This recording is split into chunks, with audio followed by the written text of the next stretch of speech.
Hi, I'm Tiffany. I still use she, her pronouns. And we all have that friend or relative who will indiscriminately forward us every single cat picture they get.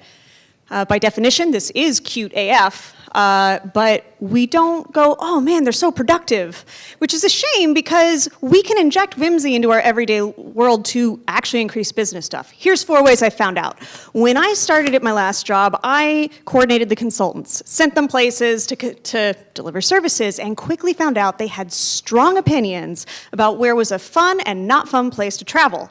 So I put all their preferences in a spreadsheet, and that was the end.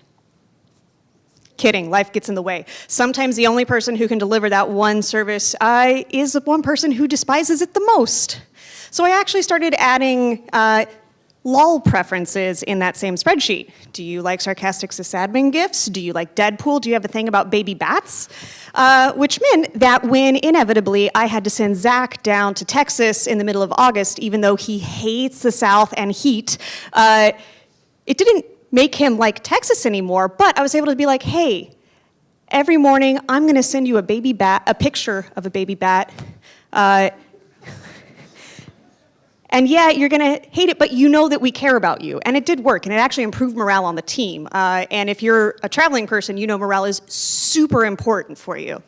After that gig, I moved into a role where I was coordinating a lot of projects. And all of these projects had lots of stakeholders, which meant that I had to do so many status updates.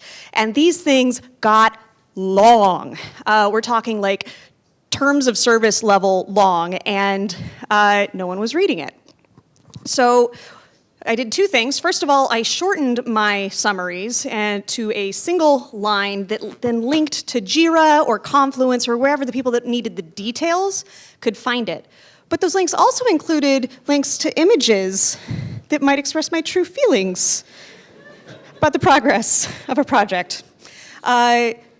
I knew that this worked because those same images started appearing in other places, in Slack, in other documents. So use Easter eggs and get your stuff read. People looked forward to progress reports. I'm still shocked that I can say that out loud. All right, we're in tech.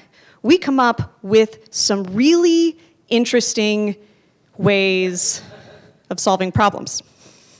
Some of them use tools in ways they were never intended to be used, but because that's the way we're using them, we get used to that. And when they roll out a new feature, we're like, why did you break this thing? And like, our world is flipped upside down. And it can make you very angry trying to troubleshoot that. So before you open a support ticket, I would recommend that you go find something that makes you happy. And then when you make that ticket, you can be like, hey, here's my situation, da-da-da-da-da. Also, I was really frustrated, and this cat made me feel happier, so maybe it'll work for you too. You may become low-key famous at your vendor support teams. They're gonna be like, oh, I like it when Tiffany makes tickets. I hope I get that one. They're gonna respond faster, and also they might connect you with like product owners and stuff. So it's a really good thing to do. Just do it, because it's nice, and they're human. And then, where are we? 4. All right, so the 4th tactical whimsy injection tip I have for you is actually really for you. We all have that moment where we get an email and we just see red. Like, how dare they impugn my perfect solution? And that's your fight or flight reaction kicking in. This is the worst time to respond to that email. What I do is I have a thing of emergency bubbles, and I take a lap around the office. The first thing that happens is everyone around me is suddenly smiling like, oh, there's bubbles, yay! Which is great. People smiling make you feel better. But 2, it counteracts the fight or flight response. It engages the parasympathetic nervous response, the rest and digest response.